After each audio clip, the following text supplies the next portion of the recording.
Picture someone in your life who has never once let you see them struggle. Someone who smiled through exhaustion so you wouldn't have to carry their weight along with your own. Today's story is about a woman who did exactly that for 9 straight years.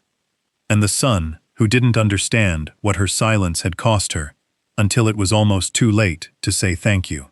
Before we go further, take a moment to like this video and subscribe to the channel. On this channel, we share honest stories about family, sacrifice, and the kind of love that rarely announces itself. This particular story may change the way you look at the people who quietly show up for you. Her name was Rosa Delgado. She was 41 years old, the year her husband walked out.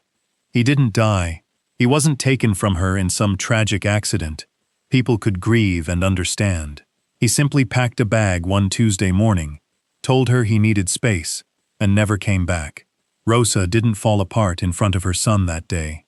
She waited until he was asleep, sat on the edge of the bathtub, and cried as quietly as her body would allow, so the sound wouldn't travel through the thin apartment walls and reach the boy sleeping down the hall. His name was Daniel. He was 11 years old. Within a week, Rosa had found her first cleaning job. Within a month, she had 4 more. By the following year, she was cleaning 7 different houses across town, 6 days a week, waking before sunrise to iron the only 2 uniforms she owned. Every morning, before Daniel left for school, she left a peanut butter sandwich on the counter, with a small handwritten note tucked beside it. The note always said the same thing: "Study hard. I love you, Mom." She never explained what filled her days. Daniel simply learned to recognize the smell that clung to her. Lemon detergent in the morning, something heavier and more tired by evening. Her knees carried permanent stains from kneeling on other people's floors. Her back had begun to curve forward, like a question that had been asked for so long it forgot how to straighten back out. The neighbors noticed her too. Not kindly. "There goes the maid," someone would murmur as she passed, loud enough for her to hear, quiet enough that they could pretend it had been an accident. Rosa never argued back. She nodded politely, offered a small smile, and kept walking toward the bus stop. Daniel, watching sometimes from their apartment window, felt something twist painfully in his stomach every single time it happened. Here is the part rarely spoken about honestly. Poverty itself is not usually what breaks a child's heart the deepest. It is watching someone you love be humiliated in public, and being far too young, far too powerless, to do anything to stop it. There was a boy in Daniel's building named Tyler, whose mother worked as a receptionist at a downtown law firm. Tyler wore new sneakers every few months, and talked casually about family vacations Daniel could never imagine affording. One afternoon, Tyler asked, half joking, "Doesn't your mom just clean houses?" Daniel didn't answer. He walked away with his ears burning and didn't speak to Tyler again for the rest of that school year. It wasn't really Tyler's careless comment that stung the most. It was the uncomfortable fact that, somewhere deep down, 11-year-old Daniel wasn't entirely sure how to defend the answer out loud. Rosa cleaned 7 houses a week, and still, some months, she would sit at the kitchen table long after midnight, staring at a stack of overdue bills spread out like a losing hand of cards, calculating which one could survive being paid 2 weeks late. One particularly brutal winter, the apartment's heater broke completely. Rosa didn't have the money to repair it right away, so she gave Daniel both of their blankets and slept in her coat on the living room couch for 11 consecutive nights. Daniel didn't find out about this until years later. When he finally asked why she'd never told him, her answer became the sentence that would eventually reshape both of their lives. "Your job was to study," she told him. "My job was to worry. If I handed you my worry too, who exactly was going to carry it?" Sit with that sentence for a moment, because it quietly reframes everything most of us assume about sacrifice. We tend to think sacrifice simply means giving up money, comfort, or sleep. But the deeper, more exhausting form of sacrifice, the kind Rosa practiced every single day without fail, is giving up your own right to appear tired. Rosa's greatest sacrifice was never really the 7 houses. It was the daily performance of making an unbearable load look effortless. Daniel didn't transform into an ideal student overnight. For a while, honestly, he was angry. Angry at the father who had vanished. Angry at classmates who mocked his second-hand shoes. Angry, occasionally, and unfairly, at his own mother, because some quiet part of him blamed her for a childhood he never chose. Teenagers often do this. They direct their pain toward whoever remains closest, simply because that person is the one guaranteed to still be standing there tomorrow. If you're still watching, don't spend this story only feeling sorry for Daniel. Ask yourself something instead. Who in your own life has been quietly shouldering something heavy while you were too young, too busy, or too distracted to notice? Everything shifted on an ordinary Thursday afternoon that Daniel would never forget for the rest of his life. He had tagged along with Rosa to one of the larger homes she cleaned. A house with a driveway wide enough for 3 cars, and a kitchen island bigger than his entire bedroom. He was meant to wait outside, but a sudden downpour sent him slipping through the side door for shelter. That's when he saw her. His mother, kneeling on cold tile, scrubbing a bathroom floor, while the homeowner stood in the doorway, laughing loudly into her phone, never once glancing down. Rosa's hands were raw and cracked from years of chemical cleaners. Her once thick hair had thinned considerably from stress. And in that single frozen moment, Daniel didn't see the woman strangers dismissed as the maid. He saw someone who had rebuilt an entire life out of almost nothing, completely alone, without a single day of rest, without a single complaint loud enough for him to ever hear. He slipped back outside without saying a word. But something inside him had permanently shifted.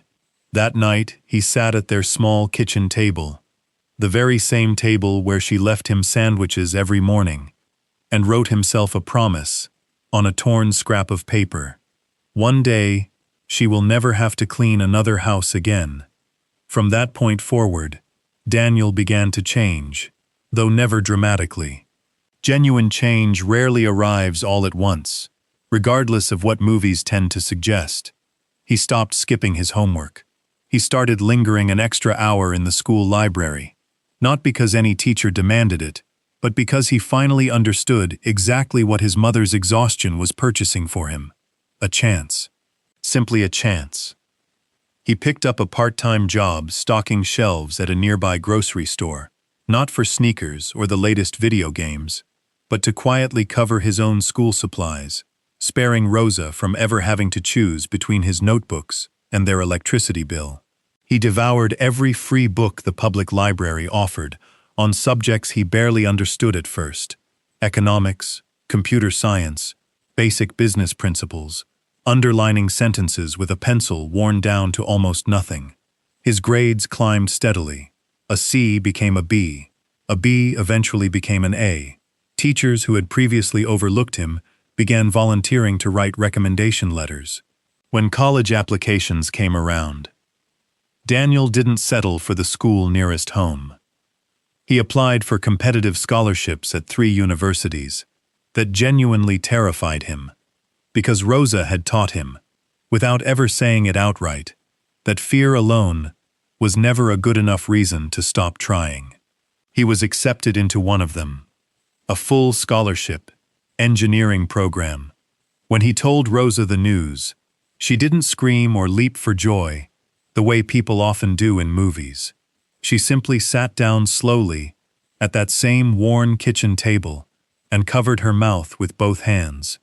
Then came the tears, quiet, steady, rolling down a face that had spent 9 years pretending it had forgotten how to cry. College proved far from easy. Daniel juggled 2 part-time jobs throughout, surviving on roughly 4 hours of sleep some nights. He missed parties, missed relationships, missed the carefree version of his early 20s that many of his classmates were living without a second thought. There was one particular semester, deep into his sophomore year, when he failed a thermodynamics exam so badly he considered dropping the major entirely. He called Rosa that night, expecting sympathy. Instead, she simply asked, "Did you learn something from failing it?" When he admitted that he had, she said, "Then it wasn't a waste. Try again next week." He retook the class the following semester and earned one of the highest grades in the room. But every single time, exhaustion tempted him to quit for good. He remembered a woman kneeling on a stranger's bathroom floor, and he kept pushing forward anyway. Most stories like this jump straight toward the happy ending, but that wouldn't be entirely honest. And Rosa's story deserves more honesty than drama. Daniel eventually graduated and landed a solid, stable engineering position. Nothing flashy, nothing headline-worthy. Simply steady work that finally allowed him to send money home every single month. Rosa initially refused it outright. "I don't need it," she insisted. "Save it for yourself." It took Daniel nearly a full year to convince her to scale back to 2 houses a week instead of 7. It took 3 additional years of disciplined saving and careful budgeting before he could finally fulfill the promise he'd written to himself at that kitchen table so many years earlier. He purchased a modest 3-bedroom house with a small garden out back and a kitchen that actually had counter space. On the day he handed his mother the keys, he didn't deliver some rehearsed speech. He simply placed the keys gently into her cracked, weathered hands and said, "You never clean anyone else's house again. Starting today, you only take care of your own." Rosa stood in the doorway of her new home and finally allowed herself to cry the way she never had before, not quietly into a pillow at midnight so nobody could hear, but openly, in front of the son she had raised entirely alone, with sandwiches, sticky notes, and 7 houses a week. "I always told myself," she said through the tears, "that if I simply kept showing up, it would eventually be enough. I never had proof. I only had hope." That sentence deserves to stay with you tonight. Rosa never had any guarantee that her sacrifice would eventually pay off. Nothing promised her that 9 years of scrubbing floors would end in anything other than more floors to scrub. She kept moving forward without evidence, guided purely by hope and love. That is what genuine sacrifice actually looks like. Not certainty, but faith, without any safety net beneath it. These days, Rosa tends a small garden behind that house every single morning. Tomatoes in the summer, marigolds along the fence, a small bench where she drinks her coffee before the neighborhood wakes up. Daniel visits every weekend without fail, and each time, he quietly checks her hands. Not because they still ache, they've long since healed, softened, no longer cracked from years of chemicals and cold water, but because he never wants to forget exactly what those hands managed to build. He keeps her original sticky note framed on his office desk, positioned right beside his engineering degree. Visitors often assume the degree is what he's proudest of. They're mistaken. It's always been the note. Sometimes, when a new coworker asks about it, he simply says, "That note is the reason the degree exists," and leaves it at that, because some stories don't need to be explained to strangers to matter. Tyler, the boy from the old building, reached out years later through social media, apologizing for a comment he barely remembered making. Daniel didn't hold on to the grudge. He simply replied, "You were a kid. So was I. My mom cleaned houses so I could have this life, and I wouldn't trade a single day of it." He meant every word. So here's something worth sitting with tonight. Is there someone in your own life who has been quietly carrying something heavy, pretending it doesn't hurt, purely so your road could be a little easier? A parent, a sibling, someone who never once demanded recognition, because their love was never conditional on being thanked out loud. Rosa never once asked Daniel to repay her. She never mentioned the missed sleep, the whispered insults in the hallway, or the freezing nights spent in her coat on the couch. Daniel gave it back to her anyway, not because he owed her anything, but because real love, eventually, always finds its way back to the source it came from.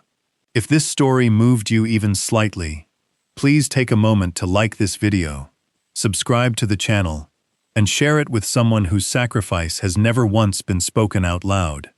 A simple message today: I see everything you carried, and I noticed, could mean more to them than anything money could ever buy. Tell us in the comments, what is one thing your parents gave up that you didn't fully understand until you were much older? Rosa never referred to herself as a hero. She always called herself simply a mother. It turns out, sometimes, those two words mean exactly the same thing. Somewhere tonight, another version of Rosa is ironing a uniform for tomorrow. Another version of Daniel is falling asleep angry at a life he didn't choose, not yet realizing what that exhaustion is quietly building toward. Their story isn't finished yet. Maybe, in some small way, yours isn't either. Thank you for watching, and I'll see you in the next story.